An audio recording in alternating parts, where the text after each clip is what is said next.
Zogran, you can introduce the next speaker, but before that, let me say hi to Yannis Pandazis, who's joining us from my hometown, from Greece, from Heraklion. And I hope to be there soon. I just bought a house, I'm renovating it. So I will invite all my friends like Daniel and so on for when we can start traveling again. And Nat, I will invite you too. Okay. Zogran, go for the introduction of the next speaker for now. All right. Thanks, Daniel. Thank you, Dong and Daniel. Our second talk is given by Dr. Nat Trask. Dr. Trask is a senior member of technical staff at Sandia National Lab, where he is developing structure-preserving machine learning architectures for use in multi-scale modeling of problems in a wide range of applications, including shock physics, magnetohydrodynamics, energy storage combustion, material science, and etc. He's also a former member of our department. He was a PhD student in Plymouth here at Brown, and he graduated in 2015.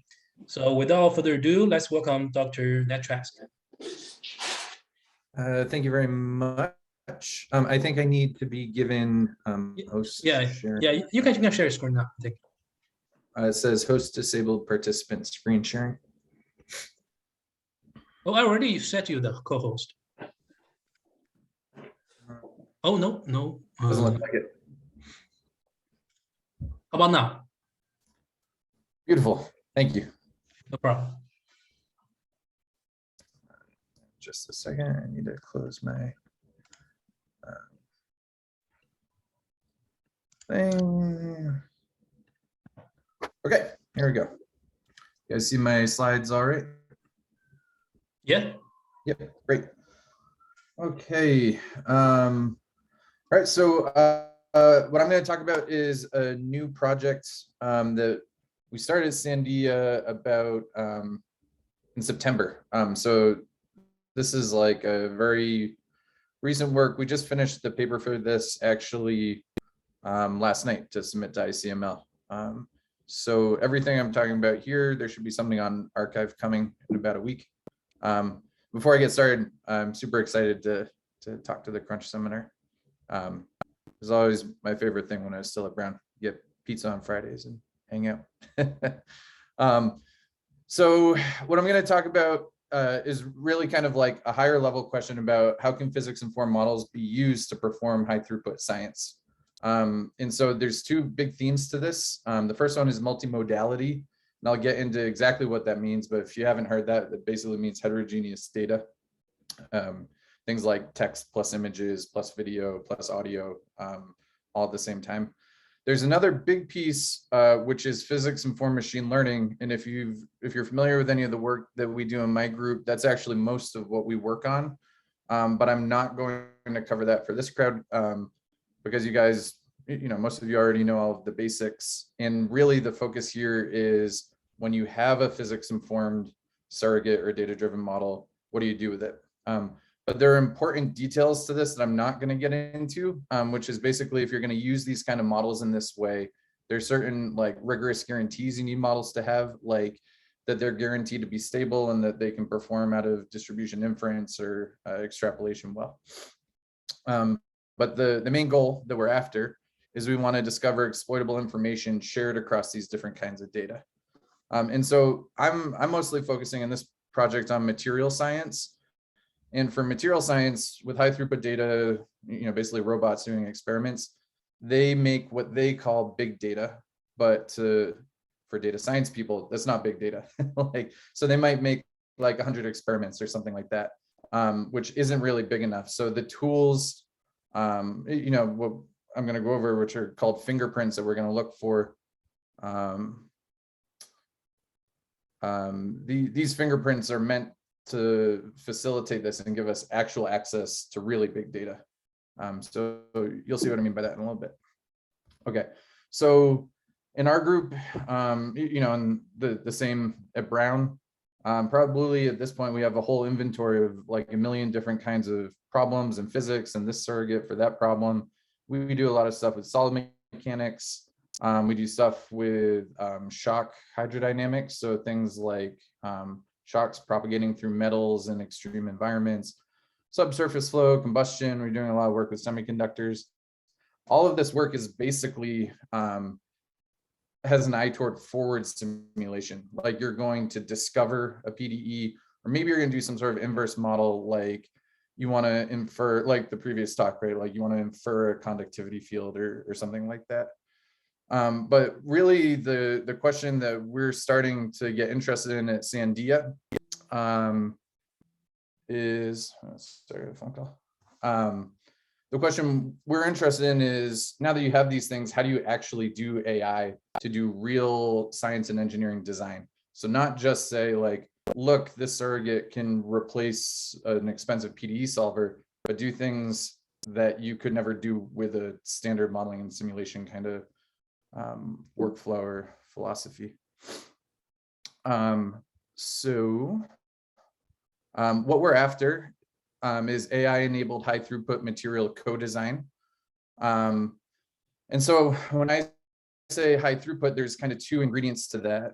The first is high throughput fabrication, right? So think about like lots of robots making lots of things all at the same time. And so we're looking at things like additive manufacturing, where you have custom parts, but now we've got robots that are going to make like 100 parts all in parallel, all in the same time, using automated processes. The second part to that is high throughput characterization, which is if you have a lot of parts, how can you rapidly do material characterization or experiment on these things, right? So on the top right here, this is something we use for mechanical testing. We 3D print a bunch of different types of specimens a robot can go through, and these are basically uniaxial tensile tests or you know, different deformations that you'll do to them. But a robot will come in and rip each one of these things apart very, very quickly and use that to calibrate a constitutive law, for example, for solid mechanics. So we're interested in fabricating lots of things, thin films, semiconductors. We're doing some work with lasers and silicon photonics. But all of these things fall under this classical thing in material science, this classical problem, where you get to control process properties, which is a high dimensional control space, like all the different knobs you get to twiddle while these machines are running. That predicts the structure, that governs the structure, like what's going on at the micro scale. But then the thing that you want to control at the end of the day is the property, like what is a target mechanical, electromagnetic property, the conductivity or hardness or things like that. And so what we're trying to design is a like an AI framework to bridge those three gaps. So the tool that we're going to do is we're going to hunt for fingerprints, and fingerprint isn't a super well-defined thing in different fields. People call different things fingerprints. But in the abstract, it's basically an easily detectable signal correlating with some underlying, typically very complex physical process. So this is used all over the place, like in material science. This could be like feature engineering, a set of vectors, a vector of states which governs what's going on at a molecular level. And when people try and like learn molecular dynamics potentials from quantum DFT and things like that, they mean that sort of thing when they talk about a fingerprint. In climate science, this is actually how they do, how they detect and attribute climate change. So the state of the art for these kind of things, there's a lot of like doing PCA, you know, for climate. What they do is they just do PCA to detect an event, and then they do linear regression to detect whether that mode is active in a given data set, which is sort of classical and low tech from the perspective of deep learning. And the question that we have are, can we do this in a physics informed way, right? And this is a different version of physics informed than like what people do with pins, for example, or where you're trying to like build a PDE residual into a loss. Here we mean it in the sense of introducing an inductive bias into a fingerprint so that we can exploit the prior knowledge that we have about the physics that might govern a system. So I have a video here. This is a laser powder bed fusion machine. So basically what we have, this is one of the things we're working with in the project. So the way this thing works is it drags a bunch of powder, metal powder, and then a laser comes in and melts the powder, and layer by layer, you build things up in this way. So we use this for lots of kind of precision parts around the lab, and it's important because it lets you make things in this kind of bespoke way where you can make a custom part. The thing that is challenging about it is that it's very high variability. And so the engineering that we're doing at Sandia is very high consequence, and it needs to be perfect. And so there's lots of efforts all over the lab to try and improve additive manufacturing. If you take a look at this video, the process parameters are things that you get to tweak, like the laser intensity, the laser speed, like how quickly it's running back and forth, properties of the powder, like what's the size of the individual particles that make it up. And for these kind of data sets, you can do high fidelity characterization, right? You can do a very intensive experiment. You can you could get time on a synchrotron machine. You can do all these things to really like get into the microstructure.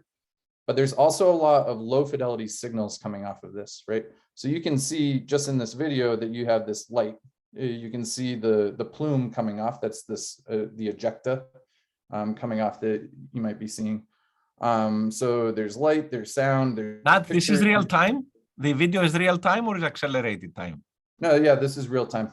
This is just like a video, like a camcorder in the chamber.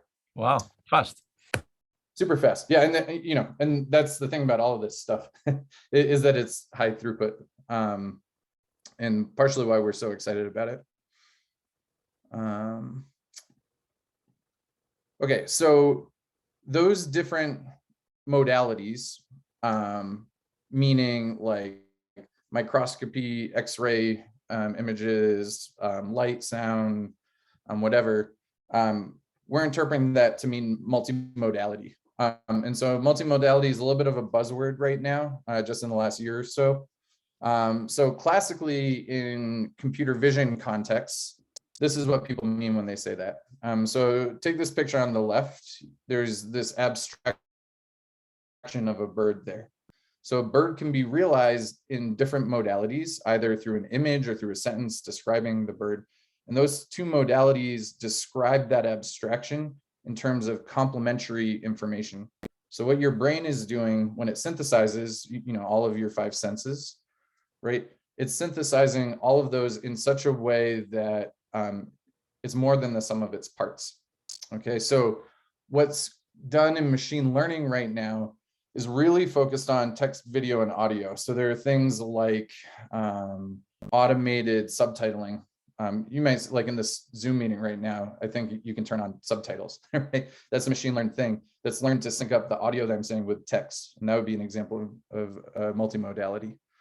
The challenge for these things is, as we all probably know, in machine learning, individual modalities have custom tailored architectures, right? So transformers are great for natural language processing, convolutional networks are great for image processing, and so on and so on.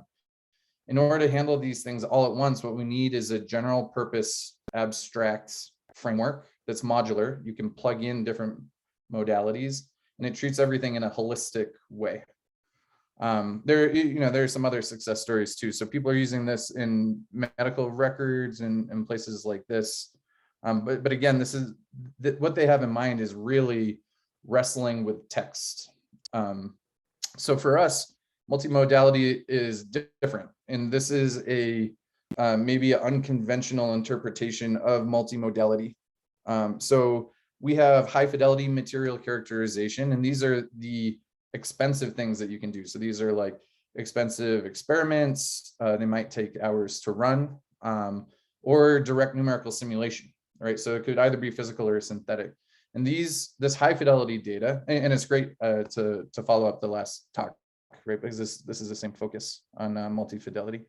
So this modality has all of the information, but it's time intensive. So you can't do this in a high throughput way. You can't have a robot executing these things, because eventually the scientist has to take the sample and walk it to the lab and then spend like 3 hours doing it. So who cares if you've got robots that can do all these little tests to it? There's this huge bottleneck stopping everything.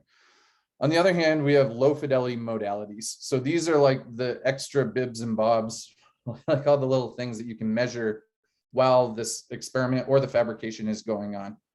So these things are typically just like completely thrown away and discarded. They're viewed as carrying little information, but they're trivial to measure. And if we could somehow get the best of both worlds, right, so that we could upgrade the low fidelity stuff so that it somehow had all of the information while still being trivial to measure, right, then we have a path to high throughput science. So last December, I was at this AI at DOE workshop, basically road mapping for the next 5 to 10 years what AI and ML will look like at DOE. And this multimodal scientific data was voted as the most important thing, along with things like causal inference, and of course, physics-informed machine learning. Okay, so here's an example of the kind of inference that we'd like to be able to do. I've got a bunch of lattices that we 3D printed, with different microstructures and so on. And we have a high throughput test, which actually, it's as high throughput as it can be. You're just squeezing these lattices down to generate a stress strain curve, right? So this is high throughput, but it's still pretty slow. This is like maybe 30 seconds per test or 10 seconds per test, but you have to load it up, do the test, right? So even with all of the acceleration in robotics, you can only do this so quickly. On the other hand, you can just take a picture of the lattice, right? And so these are two modalities that describe the same thing. You have this stress strain curve and you have these images. And these are the kind of tasks that you could try and do, right? Given an image, you might want to predict a stress strain curve.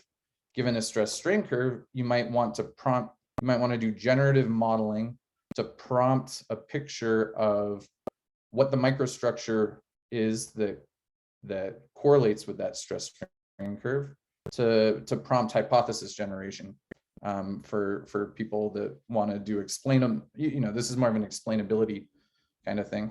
And then the thing that I'm really going to focus on is, can you look at both of these things at the same time? And so in this case, there's just two modalities, but the reality is for the experiments we're looking at, there's like 20 modalities. It's like every electrical signal coming off of an experiment, all of the audio, all of the video, all of that stuff. And so while a human might be able to wrestle with a few of these at once, right, really what we're after is an ability to sift through this in an automated way.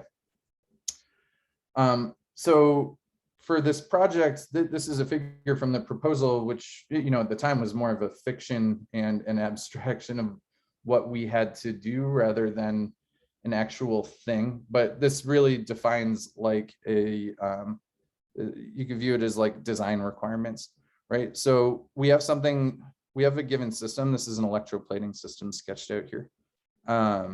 You have all of these different modalities, and given those modalities, we want to incorporate different kinds of machine learning, right? The black box kind of machine learning for like image processing, right? Like what physics informed stuff are you going to do there? But then also things like pins. If you have you might know a good PDE, but you don't know the material parameters, right? So pins are great for very quickly calibrating a low fidelity model like that. We have the other kind of work that we've been doing with structure preserving machine learning, where you have things that are like guaranteed to be stable and extrapolate well and things like that. So what we want to do is take all of these things in a way that you can produce a prediction of a property, right? So this thing spans this process to structure to property gap. And what we want to do in order to do this is learn these fingerprints, right? So these things that are going to let us encode all of that. Okay. All right, so that's the end of the hand waving. Now the rest of this, I'm going to get into the math and how we actually did this and put it together. There's some basic building blocks I'm going to go through as fast as I can. But this, I'm assuming that people do not have a background in variational inference. So this is like my whirlwind explanation of all of these ingredients that we need in order to make this work. And so the way to think about this is we're really building a system, not just like an individual, we're not working on like one network. This thing like folds in many different networks at the same time. So we've picked each one of these In some cases, they're not the best ones, but when you bring them together, we get very nice closed form expressions for everything. So that's something to keep in mind as we go forward. Okay, so first, if you haven't seen variational inference before, the idea is that you want to do Bayesian inference, right? You want to estimate a posterior distribution given a prior and a likelihood. And in order to estimate that distribution, you have to evaluate this term in the denominator here, which in general is computationally intractable. So there's broadly two sort of philosophies for how to wrestle with that. You can do sampling, but sampling is very expensive. And when you do sampling, that lets you do a one-time inference. And it's difficult to embed that as a sub-block within a system containing many different components that are trying to interact, right? So the other solution is you do variational inference, which gives you a nearby distribution, which, well, let me skip up here. We want to find a computationally tractable approximate posterior, right? So we want something which will give us closed form expressions, so we don't need to do sampling or anything like that. And once we have closed form expressions, then you have a module that you can couple to another module, is the way that we're thinking about this. So the way that this is typically done is you try and find this computationally tractable approximate posterior Q, which is as close as possible to the true posterior in the KL divergence.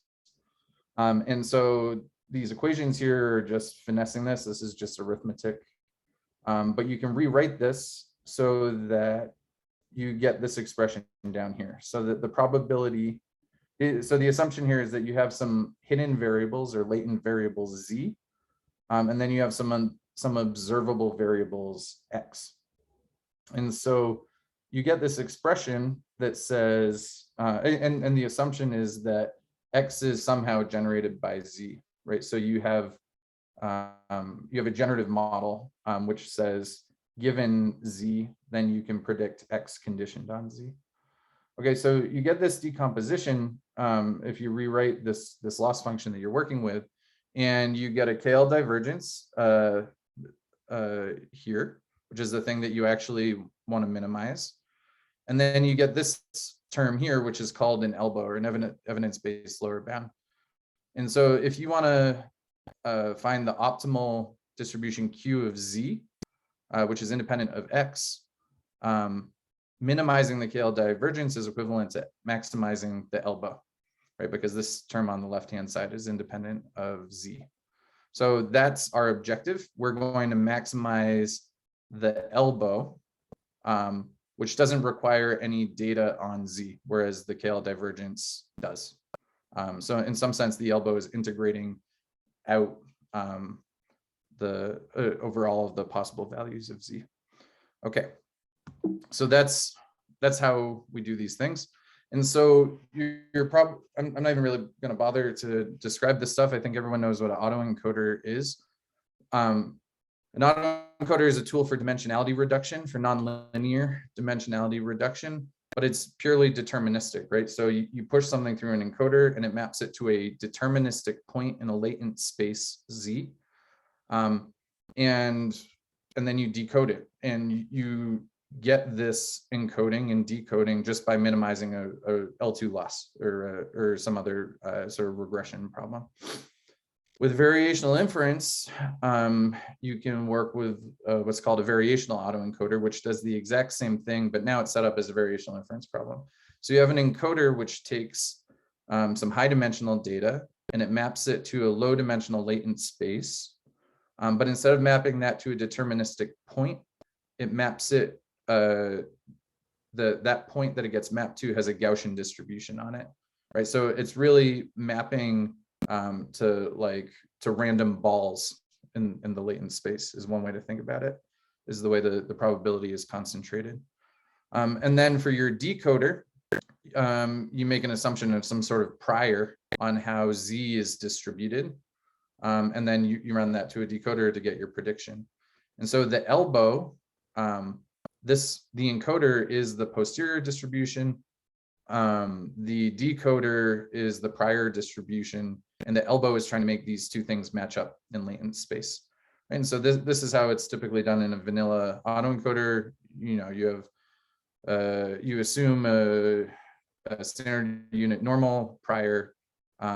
You learn a Gaussian distribution for the encoder, and then you plug these into your elbow, and it decomposes interestingly into this sort of regression loss, like a vanilla autoencoder, no variational anything, right? Like the one in this slide, that you get the same loss term here. And then you get a regularizing term, which penalizes the mismatch between the prior and the posterior. So the thing that's a little bit magical about this is that there's a closed form expression for all of these terms. So you minimize this the exact same way you minimize an L2 loss, right? You just throw gradient descent at this thing. That's what's attractive about it. Okay, so vanilla autoencoder versus a VAE, the prior, right, you assume it's a unit Gaussian, it gives a better distribution of data in your latent space, right? So this is an MNIST example. Each one of these colors corresponds to a different digit. And you can see that the digits are clustering in the latent space, but there's some overlap. That, you know, this might be a 2 or it might be a 3, who knows? They're all getting mapped on top of each other in the latent space. So what the VAE is doing is it's promoting regularity, right? Because you can't overfit to data in the latent space. Everything in that random ball has to look roughly the same in the encoding. You get some better clusters, you get less overlap, still not great, but it's a step in the right direction. And so the way people use these is you can use them to do generative modeling. So now if you sample from the distribution that you've learned, right, meaning you choose a point in this latent space Z and you decode it, it'll generate a picture of an image. And it's not an image that existed previously. It's something from the distribution of samples that you trained on. So this is nice, but for a long time, nobody did much with this. The attractive thing is that it's unsupervised, meaning you don't need expensive human in the loop labeling, which we care about for high throughput. So then people started looking into this idea of disentanglement. So if you start playing with that regularizing term and you either dial it up or down, this is called beta VAE, you get your clusters in latent space, they start to disentangle, right? So now all of your 2s are separated out from all of the other ones. And so this paper was a pretty huge paper at the time. Once you have these disentangled clusters, DeepMind realized that they lend themselves to interpretability in each cluster, and you can use them to do generative modeling, right? Like if you sample from the orange cluster, that'll correspond to a specific unsupervised, detected in an unsupervised way, interpretable feature of your data set. So you might have seen these pictures where you got a bunch of faces, but then you can dial a mustache into the face or dial it down. More recently, people have started working with disentangled representations where you have a Gaussian mixture prior. And so the idea here is you assume that things aren't a unit Gaussian in the latent space, but you're learning a mixture of Gaussians, right? So this is a little bit subtle, but this gives you an explicit parameterization of the clusters. So with beta VAE, yeah, the data gets mapped into a cluster, but you can't say, give me cluster 1, give me cluster 2, and then do some downstream task with it. For this, you have a individual Gaussian distribution for each component of that mixture. And if you sample from each one of these components of the mixtures, they have interpretable features as you sample in different directions, right? So each cluster, this is sampling the mean of each thing for MNIST, right? And you can see, oh, this is the cluster of 5s, this is a cluster of 6s, a cluster of 0s. And then if you go into the 0 cluster and you sample, I think this is across a couple standard deviations within that cluster, you get different kinds of 0s, and it reveals features that are encoded by that cluster. I'm gonna skip that part. This is the paper. This should be on archive. We go through each one of these things and talk about how to do it, but really we're trying to like combine all of these things all at once. So this is the architecture that we've put together. It's called PIMA, for Physics Informed Multimodal Autoencoder. And I'll get into the math now, which is a little bit low level. But before I do that, I just want to give like kind of the big picture to orient everybody.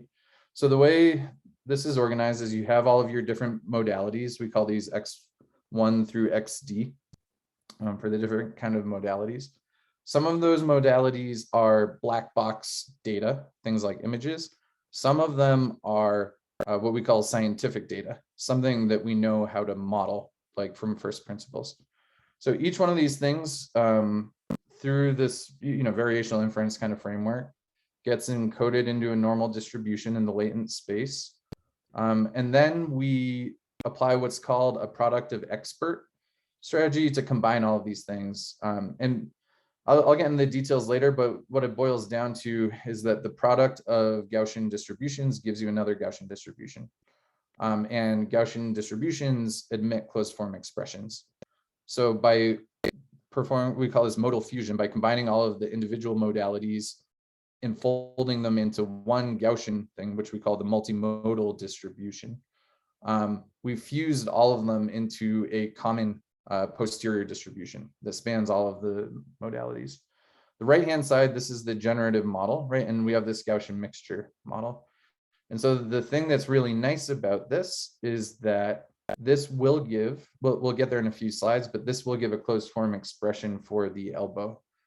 So we've picked each one of these individual things so that we preserve that property.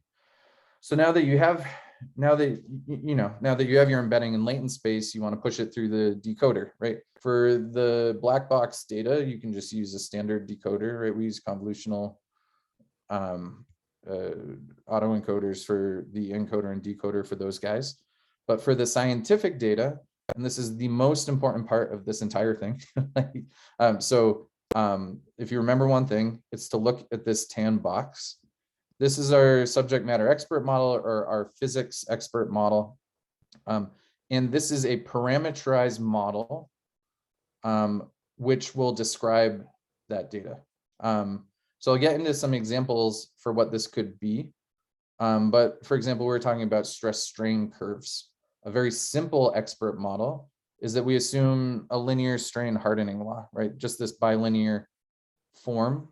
And we assume that that will fit the data, right? So there's a lot of, even in something as simple as that, there's a ton of physics, right? That in a very interpretable way describes the yield stress, the elastic modulus, the plastic modulus.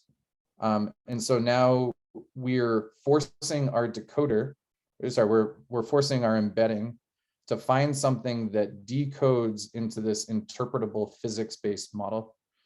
And where we'll go with this is that there could be, especially with this crowd, you should think of a physics-informed neural network here.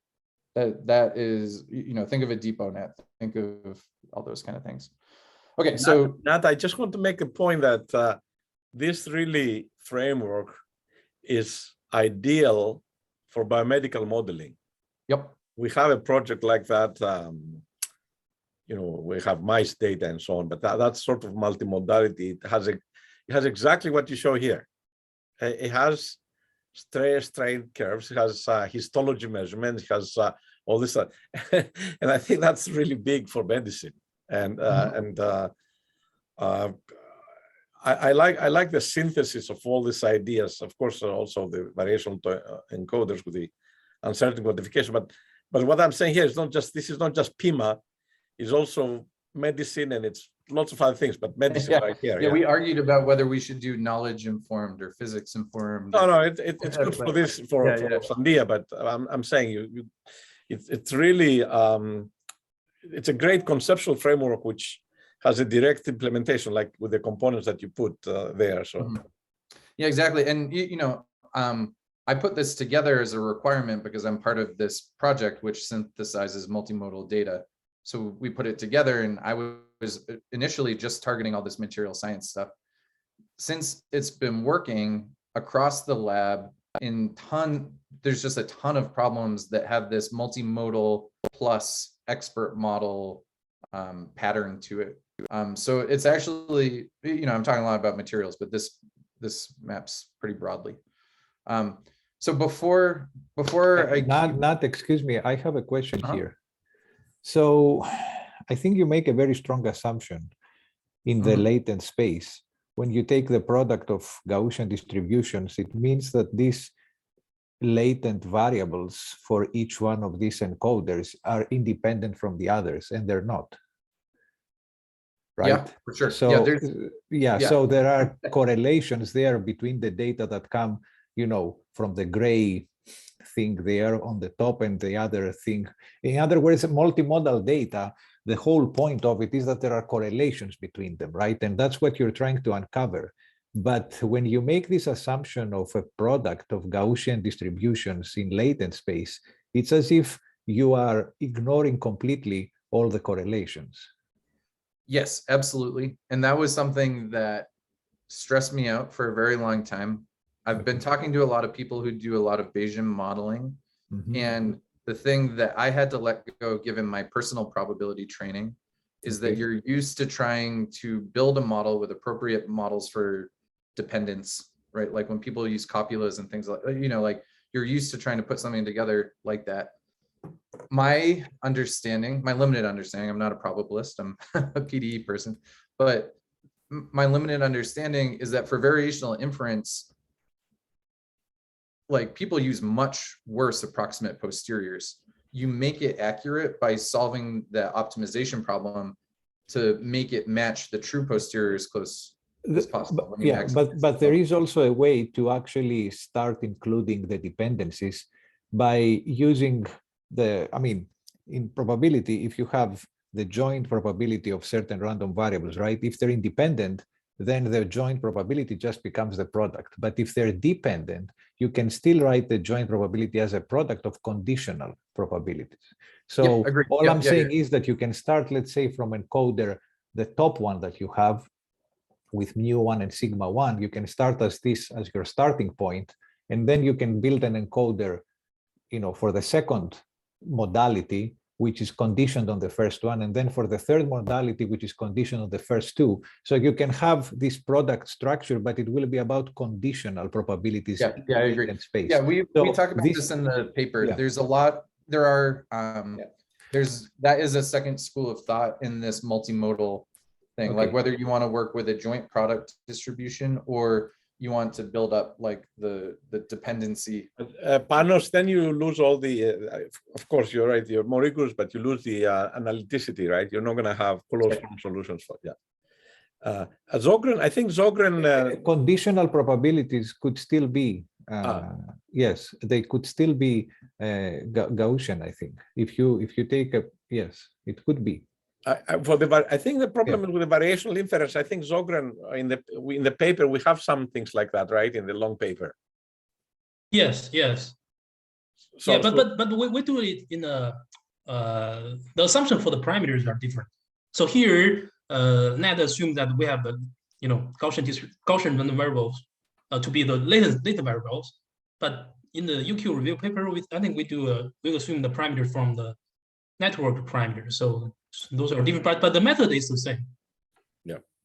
Nat, can I ask a question? Sure. What is now? How many modalities do you have here for this model? For this example, there's 2 as drawn. And what is the dimensionality of mu1 and mu2? That is a hyperparameter that you get to choose the same as any autoencoder. We've done. I think I have a slide showing the study that we did exploring that. So it's different from the usual autoencoders. It's really just, there's some dynamics that I'll show during training. Let me answer that question in a few slides when I have some videos up. Because what matters is how the clusters, the dynamics of how the clusters evolve within the latent space.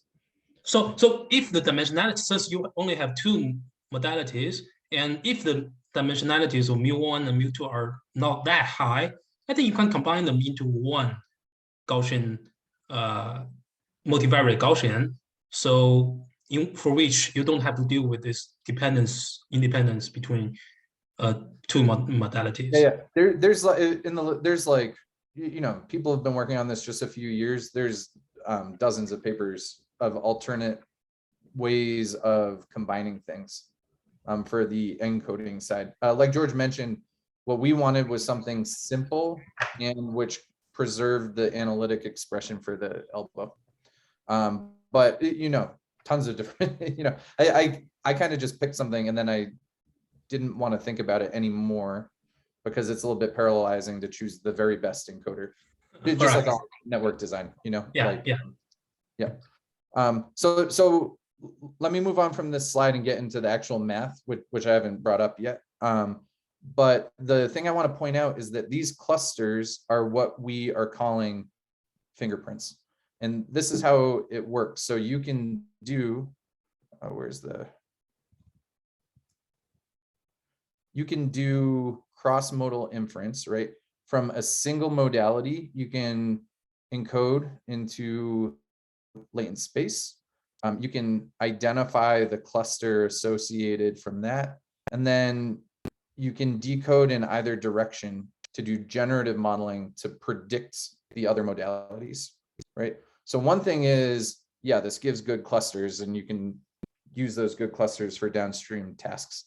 But the important thing is now you've learned, like, call it a Rosetta Stone. You know, it's like a thing to just translate from expensive or from cheap experiment to expensive experiment. And so all of that junk I was saying at the beginning about where we want to go with this is the important thing about how we're interested in using it. The other thing I should point out that's maybe obvious for this crowd, but this gives uncertainty estimates, right? You can say, given this data, what is the probability that it belongs to C? You can evaluate the Bayesian posterior, like the probability of C given Xi, and you just get a discrete probability distribution. So that is very attractive in scientific settings in terms of quantifying some notion of certainty about whether this fingerprint tells you anything, or maybe it's just, you know, there's no information in it. Okay, I'm going to go into the details now. There's a lot of math. I'm going to try and go through it pretty quickly. Let's see how many slides I have. Yeah, I'm going to try and go through it quickly. These are the ingredients. We need to work through the unimodal embeddings, this product of experts idea, how to do this Gaussian mixture prior, how do you do the expert physics model, and so on. Okay, so this is the elbow that we want to maximize. We make this mean field approximation to break everything up. This is kind of along the lines of what Panos was saying, right? If you assume this multiplicative structure, right, then the log of all these products is going to give you a bunch of sum of exponential of log of something that you have to compute. And so that's once we make this assumption so that you get these sum of nice individual terms to integrate. This is where this product of experts thing comes in. We want to preserve this product structure in the same way for the posterior distribution Q. This is the formal derivation. This is what Panos was talking about. You have to assume, you know, basically the way you derive this expression. This is an identity here. If you apply Bayes' theorem to this expression, and then you assume pairwise independence of x1 condition, or sorry, z conditioned on xi and z conditioned on xj, that those are pairwise independent. So what we do, which you're allowed to do in variational inference, because you're just guessing some model form to fit. It's just an ansatz, right? It doesn't have to be, it could be any distribution at all that you want to fit with the elbow. So we just drop this term here, and then we're left with this. In the literature, people use this as a way to put different priors on your latent distribution. So what we're doing, you could view as putting an uninformative prior on the distribution of data in the latent space. And this is a closed form expression. This graph probably everyone knows. The product of Gaussian PDFs is a Gaussian PDF. This is a Gaussian mixture prior. You assume that the class labels are categorical. In TensorFlow, when we do this, we have a trainable vector pi that we feed into a softmax, right? So now you have something that you can do gradient descent on that parameterizes the categorical distribution. We're learning for each cluster a mean and a standard deviation. We assume that those are uncorrelated in the latent space. This is done throughout the literature, but this is what makes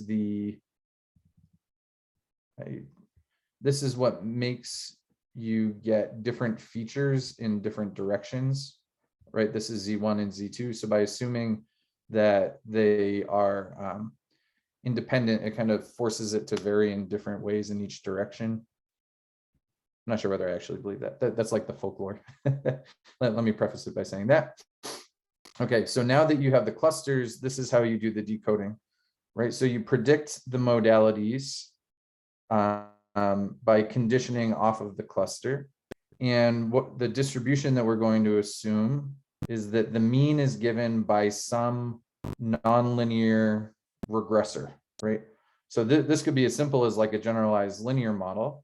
And that's how mixtures of experts were originally done when Michael Jordan did them in the early 90s. He was just doing generalized linear experts. But we're going to use this in a very, very different way, where this is where we inject our physics information. So by choosing this judiciously, we are asking for a physics-informed autoencoding. So the nice thing about this is that, again, this has nice closed form expressions. So you can predict expectation, the variance for the predicted modalities at the end of the day. I'm not going to actually go through this, but like I said, right, because you have that product structure, the log of the product gives you a bunch of sums of individual terms, right? This thing, this thing, this thing, this thing, and so on. All of these things have closed form expressions, except for this one. The categorical, I might lose a lot of people here in the weeds, but in order to do variational autoencoders, you have to do what's called the reparameterization trick, so that you can backpropagate through a random node. There is no backpropagation, or there's no reparameterization trick for a categorical distribution. So you're forced to treat this in a nice way. And so you can derive an estimator that we do like so, right? So you can rewrite the elbow in this way. And when you rewrite the elbow in this way, and then you see that the minimizer with respect to Q of C conditioned on the unimodal inputs has this term here, right? So if you estimate this distribution as the probability of C conditioned on Z, then that minimizes this thing, because this term here is independent of C. So there's a little bit of a trick here. There's a clever estimator that we pulled from a paper. I'm not going to go through these, but just believe me, these are all of the closed form integrals that you need in order to evaluate those things. They give you these nice looking expressions that are just functions of the model parameters. And then this distribution here, which is another thing with the closed form estimate, is the Bayesian posterior to identify what cluster you're in. Okay, there's a lot. The important thing is it gives you this elbow. So you go into TensorFlow, you code this thing up, then you just throw Atom at it. The thing that is really slick about this, that I'm really, really excited about, is that there's a type of training called expectation maximization, where you hold the posterior estimate, which in this case is this thing.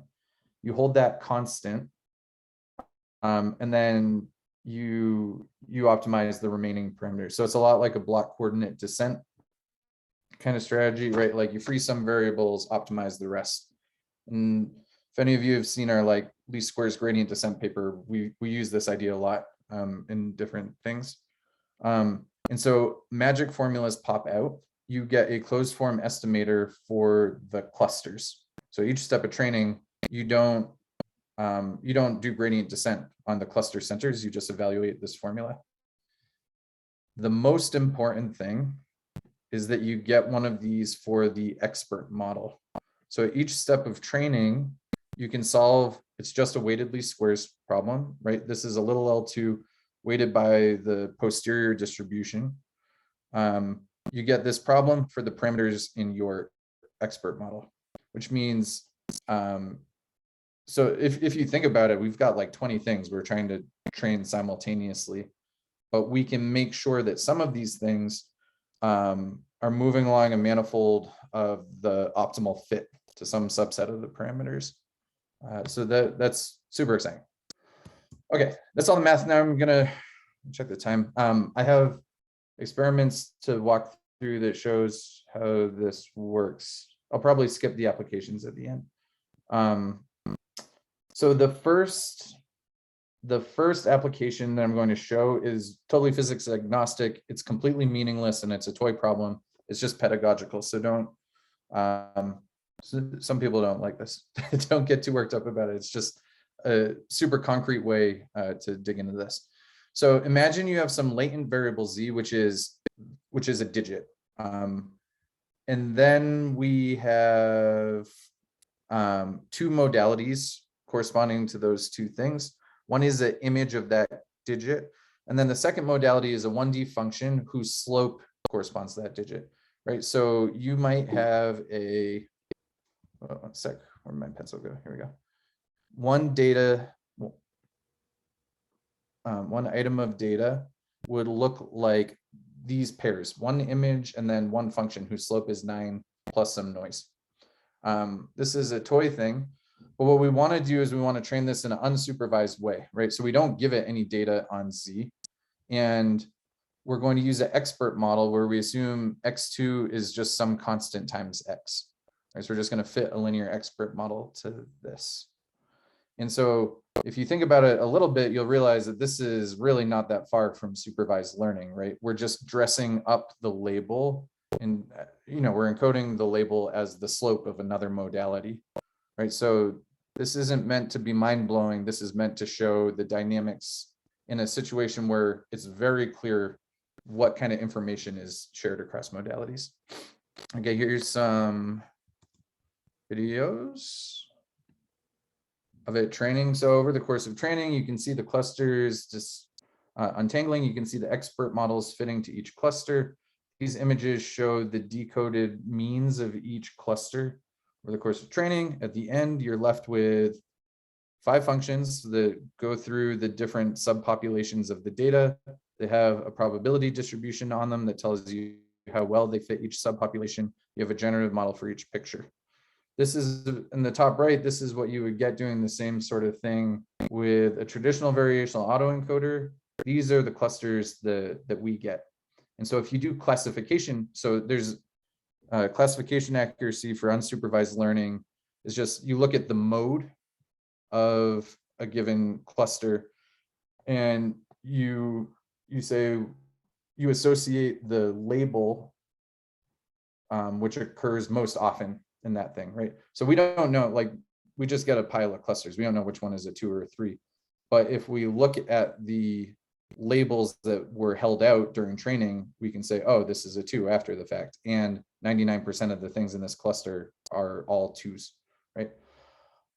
For this case, we get 100% classification accuracy. So it completely disentangles. That shouldn't be surprising because we're augmenting MNIST with this extremely informative second modality of data. But even state of the art for supervised classification for MNIST is like 99 point something %. Right? So in this case, it's actually really perfect. So these are some comparisons to the state of the art. We do this with adding a little bit of noise to the curves or a lot of noise, right? So I think it's either 1% or 50%. I don't have the exact number for how much noise it was. And you can see what happens if you're doing multimodal inference for clean versus noisy. For clean data, it's 100% accuracy. It drops down to 98. For the cross-modal stuff, it's still, in some settings it works, in some settings it doesn't work. It's a long story to get into when and how careful you should be about doing cross-modal inference. But the thing that is most exciting is how it's actually doing the embedding in the latent space. So this is the clean and the noisy data set at the top and the bottom. If you look at the clusters, it's ordering the clusters in the latent space, which nothing does, right? So you have a 0 next to a 1, next to a 2, 3, 4, 5, 6, 7, 8, 9. And so the ordering in X2 is reflected in the embedding for Z, which is very important for generative modeling. It means if you sample from, say you have an image and it can't tell if this is a 3 or what it is, right? But the second modality tells you, well, the 3 is somewhere in between a 2 and a 4. And now your generative model, even if it's getting things wrong, it's steering it towards the bias imposed by the second modality. Hopefully it's kind of a, I don't quite have the words for how to explain this, but there's something really exciting here in terms of how this combines information. And so as you add more noise, essentially making the second modality less informative, these clusters start to bleed into each other, but you still preserve roughly this this relationship from cluster to cluster, right? This is roughly going from 0 to 9, 0, 1, 2, 3, 4, 5, 6, 7, 8, 9. Now, if you look at the generative modeling, this is what I mean, right? So let's look at something like 2, right? In the center of the cluster, it knows for sure how to generate a 2. As you go out to the edge of the cluster, where it's not sure whether it's a 2 or not, it does get confused, but it gets confused by nearby data, right? It says, oh, I might make an error and predict the wrong image, but it's a 3. It's something that's close to a 2. And you can think about what that, and it's the same story as you look across all of these things. So you should think about what that means for in a physics setting, right? It says, I might not get the right microstructure, but I'll get a microstructure that's at least close to one with a similar stress strain curve, right? This is, that sort of hypothesis is corroborated if you look at the confusion matrices, right? These show what class pops up how often in each cluster. The top is the clean, the bottom is the noisy. From left to right, this is all of the modalities at once, just from the images, just from the curves. And you can see that for some things, right? So for example, when the curves are noisy, it doesn't do a good job because the noise is big enough that it could just as easily be close to a slope 2 or a slope 3. It's too noisy to tell, but it's banded. They're all banded. So it's only making mistakes in a way that it's making mistakes in a localized way. Hopefully that's clear. Maybe it is, maybe it's not. Let me show a video of this stuff actually working. So these are these compression tests I was talking about. We 3D printed a bunch of these lattices. We compress them, get a bunch of stress strain curves. There's 2 different populations of lattices corresponding to these, call them a gyroid and an octet lattice. The name isn't super important. It's just that there are different patterns that are being printed here, and that they break into these roughly 2 populations of stress strain curves. But you can see that it's ambiguous, right? Some of these blue lines, the stress strain curves could come from either one of those populations, right? So just from the stress strain curve, you could not infer if it was lattice 1 or lattice 2.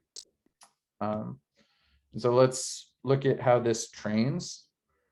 And if you look, so there's 2 clusters. You can see over the course of training, they're swapping points back and forth from one cluster to the other cluster. Eventually, it gets good clusters. You can see how the mean, because we're using the expectation maximization that gives a closed form expression for the mean at each step. The mean is always tracking the cluster. It's not like you have to wait for the mean to catch up.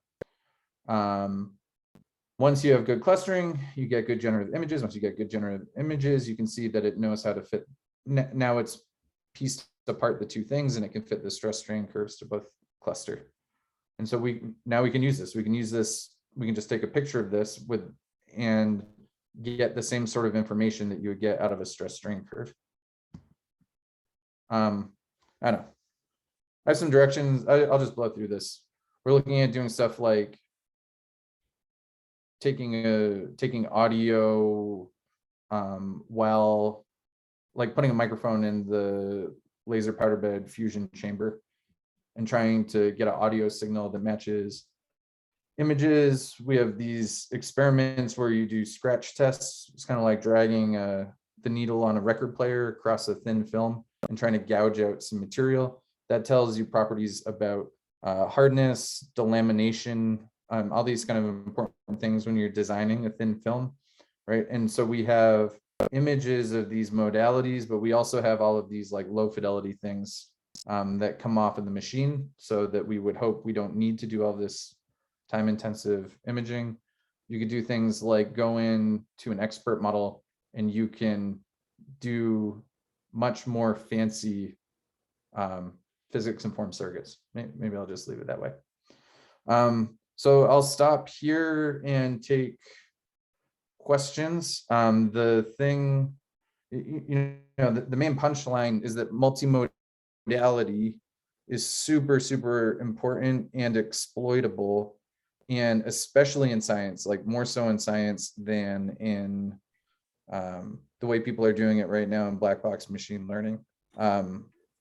And for this stuff, we've just been talking about clustering and this cross-modal inference, but you can use this in lots of other ways too. You could use this to do causal machine learning or anomaly detection or active learning and so on. So yeah, maybe I'll stop here. This is amazing. I hope you patented this. Yeah, I'm serious. I think we're there's lots of technologies here. There's a lot. I mean, it's easy to patent this really in many different. But that's amazing for solving real problems. So I thoroughly enjoyed the presentation. Thank you. Do we have any question for Nat?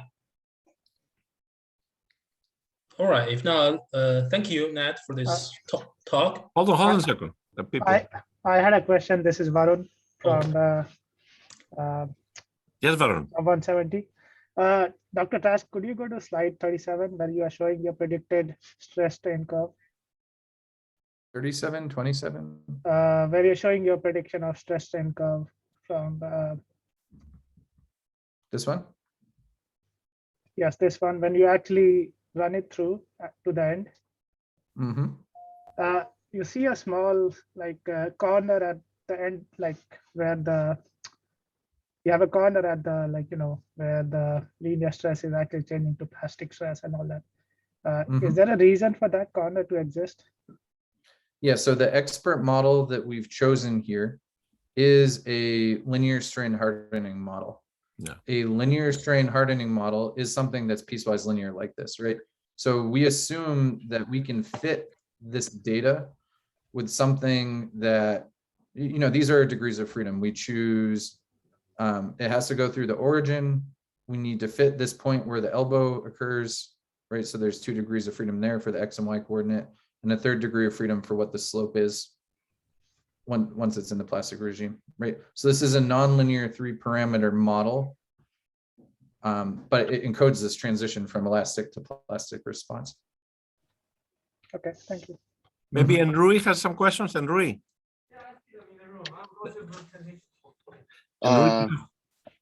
Yeah, let me see.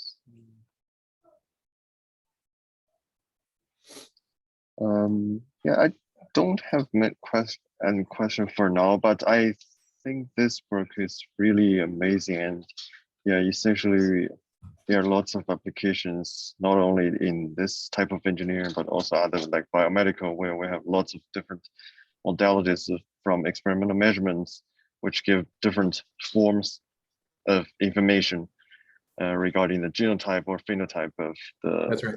any biomedical system.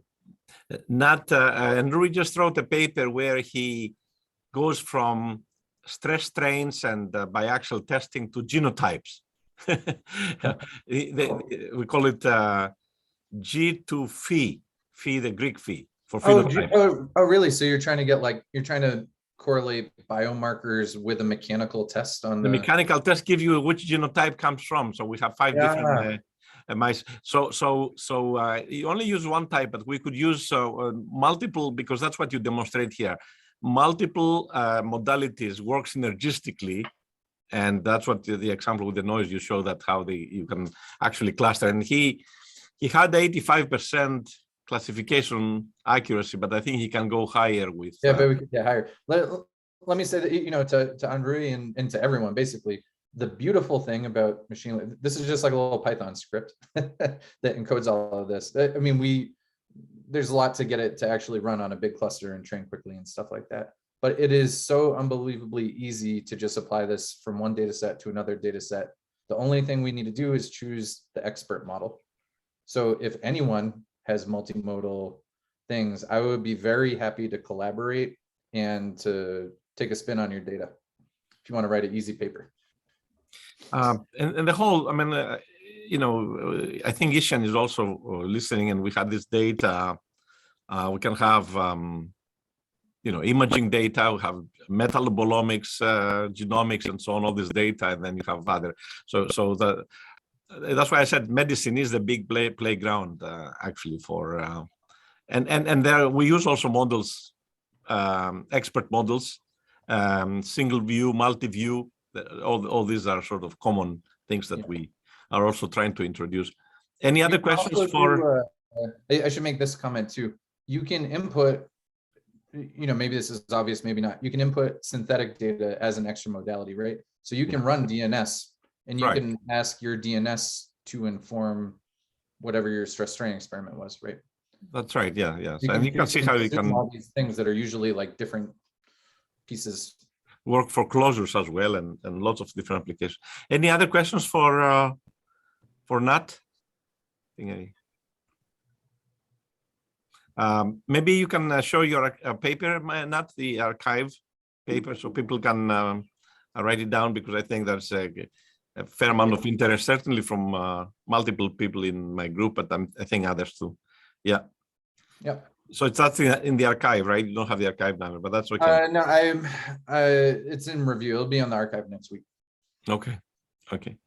Yeah, thank you very much. Before Zogran, before you close, I want to wish all our Chinese friends around the world happy Tiger Year, Hunyan Kuai, and we'll have a good food next Wednesday. When Nat was here, we only had pizza.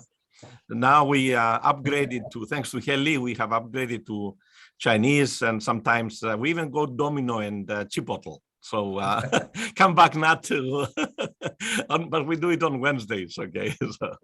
So I see there's some talks, but we have to move on. Maybe you can, offline, you can send emails to Nat. He's at Sandia, so it's easy to find him. He's right. So, Granny, why don't you close the session? Thanks, Nat, again. Yep, take care. Thank you. Bye, No, Jordan, we have another session for today. So, so this is for Crunch member only. So for all the other people, you may leave now. Thank you for attending this week's seminar. So Raj, can you? Yeah, I can. Can you hear me? Yeah, I can hear you. Yeah. Just let me share my screen.